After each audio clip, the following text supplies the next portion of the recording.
जीवनाचे रहस्य.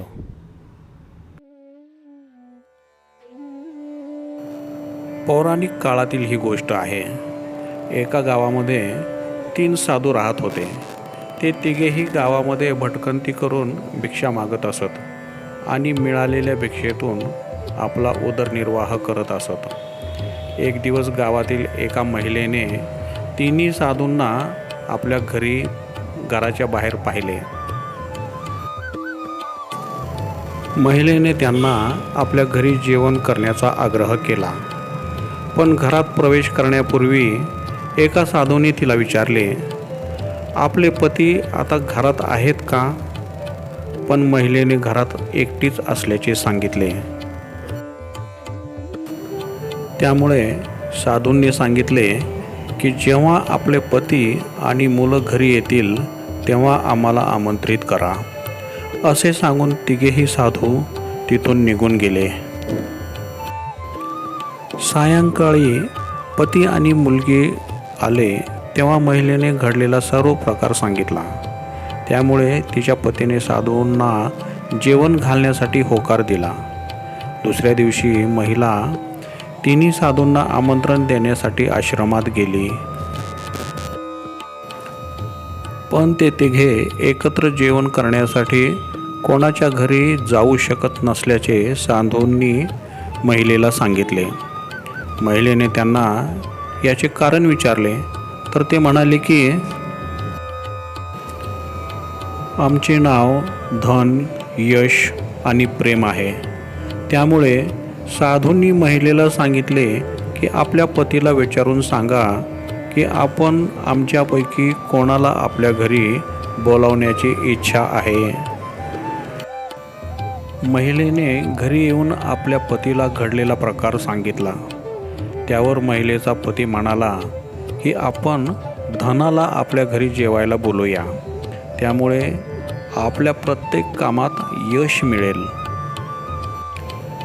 पण लगेच त्यांची मुलगी त्यांना म्हणाली की आपण प्रेमाला आपल्या घरी बोलावू, कारण प्रेमापेक्षा या जगामध्ये काहीच श्रेष्ठ नाही.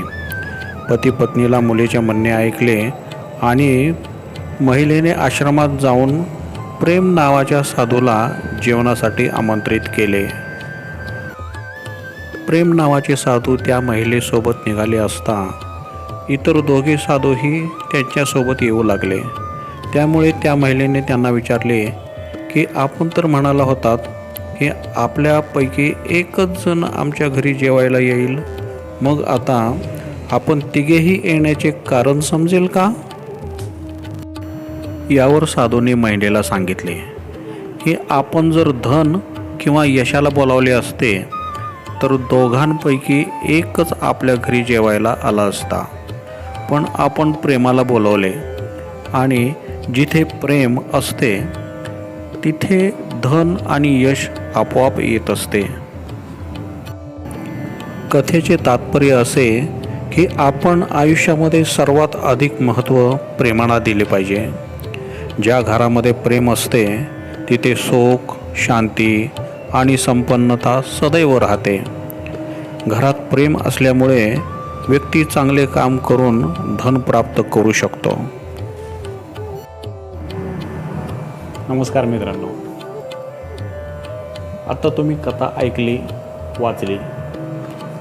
जीवनाचा खरा म्हणजे सुखी जीवनाचं खरं रहस्य. चांगली वाटली मला कथा, चांगली वाटली म्हणून मी त्याचा व्हिडिओ केला.